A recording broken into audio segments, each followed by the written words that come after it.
Allir þættir samstæðuverinnar eru á YouTube.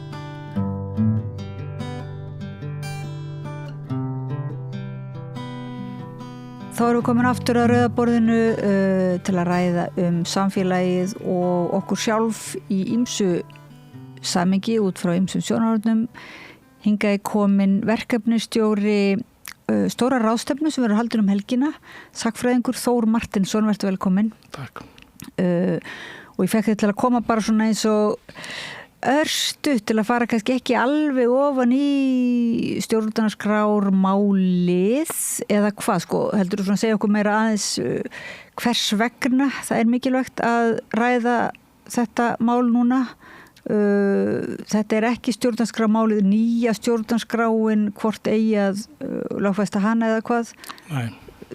Hvernig kom til að þú eiginlega fórst að pæla í svona ráðstefnu? Já, þetta er hérna hugmynd sem ég hef lengi verið að bera með mér og haft áhuga á að koma á laggirnar einhvers konar málstofu, málþingi varðandi þessi tímamót, þar að segja, ég hef rannsakað þess að ég seti hérna fræðimannahattin á mig, þá ég er sagnfræðingur og mínar rannsóknir hafa beinst að stjórnarskrána 1874 og þegar ég var svona að kynna niðurstöðurnar meðal annars fyrir Guðna TH, þá benti hann mér á, þetta var samt 2024, byrjun árs 2024 að nú væri afmæli þessa plaggs að renna upp. Já. Sem var þá í seinasta vetur, bæði janúar og svo sumarið, stjórnarskráin öðlaðist formlegt gildi 1. ágúst 1874 og síðan hafa þau áform svona innan ráðuneyta ekki orðið að veruleika á ýmsum ástæðum. Að halda upp afmælið? Já, að gera einhvað með þessi tímamót og í raun og veru hefði hugmyndin mín þá var að halda upp á tímamóti, þá var 80 afmæli lýðveldishátíð stjórnarskrárinnar og 150 ára afmæli stjórnarskránum hins sérstöku málefni Íslands sem er svona upphaflega plaggið sem liggur til grundvallar lýðveldisskráni. En síðan verður svo niðurstaða núna í vetur og við hefum viljað halda í raun og veru í seinasta haust en þá komum við þessar kosningar og ákveðum í raun og veru að janúar væri heppilegur tími. En yfirskriftin er sem þetta 150 ára afmæli en svona undir þeim formerkjum að nú eru 150 ár liðin og nú það sé þess virði að ræða þessi mál fræðilega. Það er svona í raun og veru yfirskriftin.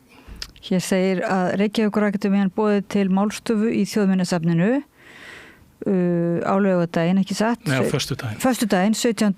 janúar og spurningin er þessi, hver er staða stjórnarskrár okkar í alþjóðlegu samhengi? Uppfyllir hún nauðsynlegar þarfir nútímaríkis? Úr hvaða umhverfi hún sprottin og hefur hún verið forsenda íslenskra samfélagsgerðar og framfara? Og þannig er nú svona stórskota lið sem sagt með erindi Benedikt Bogason, forseti Hæstaréttar, setur málstofuna, aðalfyrirlesari Róbert Spanó, Lára Magnúsardóttir, Þór Martinsson, Haukur Arþórsson, Páll Þórhallsson, Þórdís Kolbrún Reykfjörð og Anna Þorborg Þorgrímsdóttir stjórnar stýrifundinum. Þarna þegar ég heyrði þið tala þetta mál fyrst, maður mætti halda að þetta væri svona eins og bara skrautmálþing, eins og til að staðfesta svona afmælishátíð, en þegar ég heyrði þið einhvern mann tala þá varstu svona að minna dálítið á það að hafi ekki verið algjör eining eins og oft er látið stjórnarskrána 1874, heldur hafi verið svona mikil debatt í gangi og sem að mér fannst á þér að þú vildir eins og minna dálítið á að það væri svolítið kannski tilefni til þess að rifja upp þetta gamla. Er þetta rétt munna hjá mér eða? Já, þetta er alveg rétt skilið og svona ef ég kemur þá að mínu erindi, það er svona fyrri hlutin, þetta er svona umræðupunktar sem eru settar fram í auglýsingunni og fyrri erindi snertir sérstaklega þá fyrirlesturinn hjá Róbert Spanó og hann, eins og segir, aðalfyrirlesarinn. Síðara spurningin tengist svona kannski meira því sem við inn í Reykjavíkurakademíunni við 3 fræðimenn sem komum þarna milli ætlum að ræða og það sem að vakti áhuga minni og nú er ég búin að vera að grúska í þessu tölvuna tíma ég vil alls ekki að þetta verði leiðileg upptalning á staðreyndum þetta málþing því að satt að segja finnst mér það í raun og veru hafa verið vandamál hingað til að þessi frásögn óspennandi og það erfitt að tengja sig við hana og svona eindóna í raun og veru frásögnumatti og það sem ég fannst spennandi og var markmiðið með rannsóknir minni það var að leysa í sundur þessa þræði og sjá, þú veist að hérna voru í raun og veru mörg sjónamið að verki, margar skoðanir sem voru andstæð og það voru tekist á og í raun og veru þegar kemur að því að innleiða stjórnarskrána að lokum að þá var það svona niðurstað af raun og veru 25 ára umræði sem hafði átt stað á Íslandi sem var hvernig ætti að endurskilgreina stöðu Íslands eftir endalok einveldis og ég sá í minni rannsókn á þrjú meginstef í umræðinni, það annars vegar þetta meginstef að sem var deila Alþingis og stjórnvalda í Danmörku og síðan var minni hluta Alþingi sem að færði rauk fyrir því að þessa stjórnarbætur sem stjórnarskráin leitist endað á að vera væri mikilvæg fyrir íslenskt samfélag. Þarna væri í raun og veru stjórnarskráin væri stjórnarbót, þarna væri tækifæri til að innleiða breytingar á íslenskt samfélag. Og síðan það svona þriðja röddin sem að fer að verða svona sterk og stundum ráðandi sé ég, svona minnst í svona ákveðnum hópum að vilja í raun bara fá aðskilnað við að Íslandi eigi að fá aðskilnað við danska ríkið strax og hann skilir það kannski með einhverju konungssambandi þó og þegar maður sér hvernig þessi ólíku sjónarmið að takast á þessi efni þá finnst mér ég að fá skilning á því af hverju þetta verði niðurstaðan sem þessi stjórnarskrái sem að við í raun og veru búum við að mestu leyti í dag af því að breytingarna sem hafa orðið á þessu plaggi eru óverulegar, það var aðlögun út í lýðveldisstofnun en það líka tekin ákvörðun að fresta frekar umræðu, þetta lýðveldisstofnað í miðri heimsstyrjöld og það var tekin ákvörðun að fresta frekari ákvörðunum að því að það var svo mikil deila þetta efni og það í raun og veru hefur verið svona deilt breytingar á stjórnarskráni á Íslandi í raun og veru í 150 ár Já.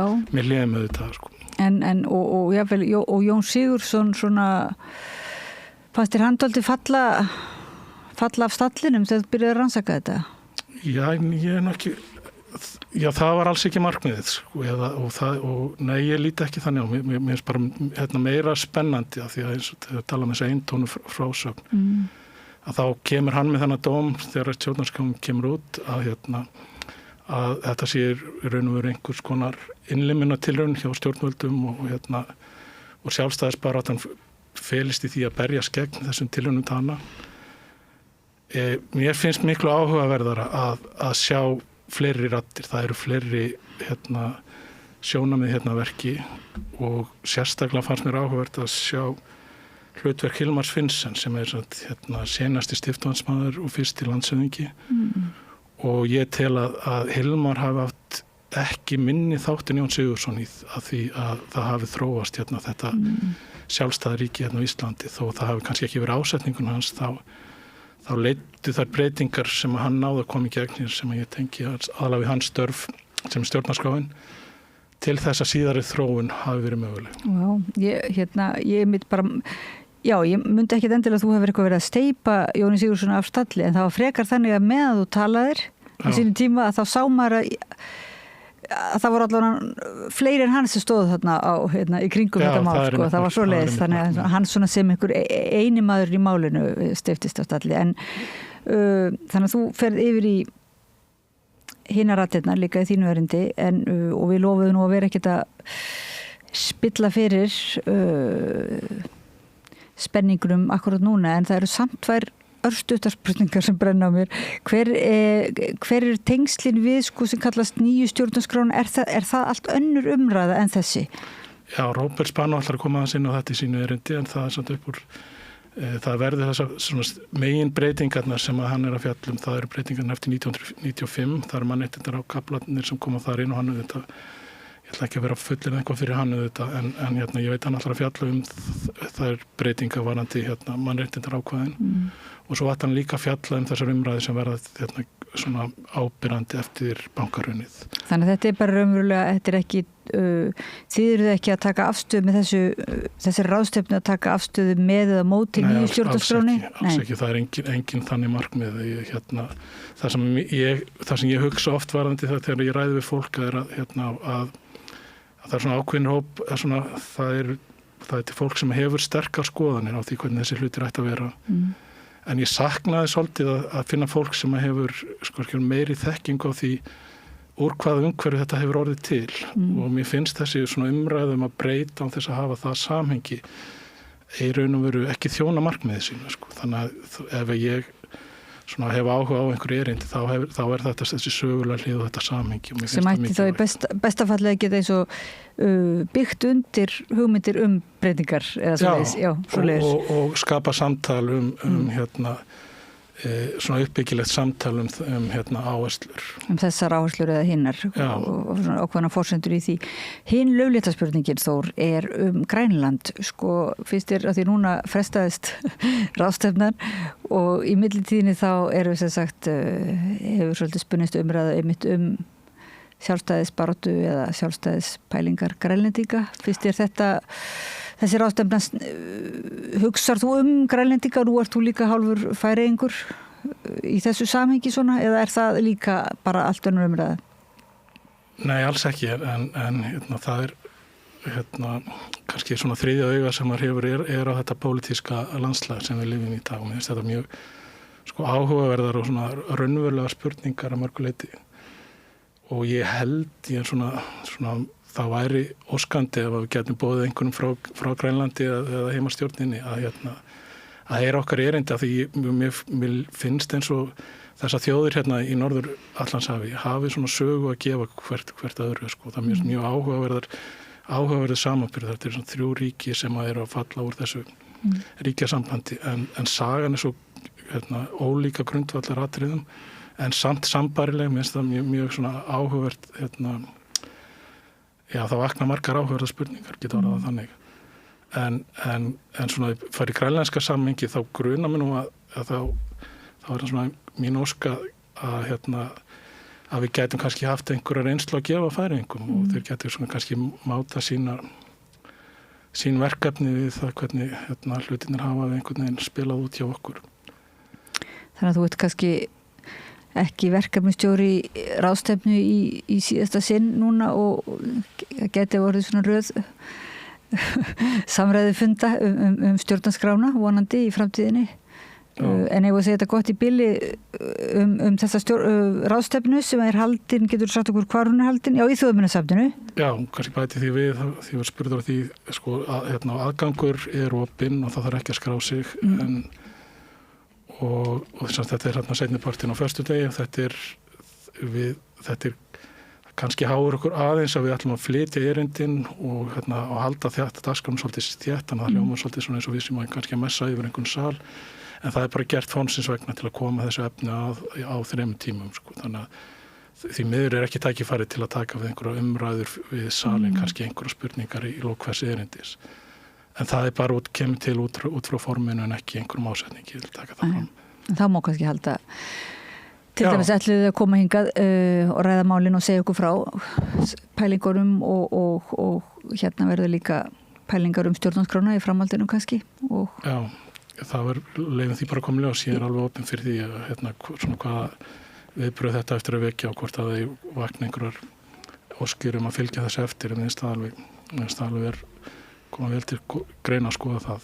Mikilvægt að ræða stjórnarskrána okkar á okkar 9 tímum Þór Martinsson, sagnfræðingur og verkefnastjóri ráðstefnunar stjórnarskrá í 150 ár. Takk kærlega fyrir að skjótast til okkur að rauðaborðinu til að segja okkur svona bara rétt undan og ofan og segja okkur frá þessari áhugaverður ráðstefnu sem er í Þjóðminjasafninu á föstudaginn klukkan 2. Takk fyrir að bjóða mér. Og við segjum þetta gott í bili ég heiti Oddný Eir og kveð að sinni. Takk. Allt það besta er ókeypis. Knúsaðu vini þína. Samstöðin þar sem manneskjurnar koma saman.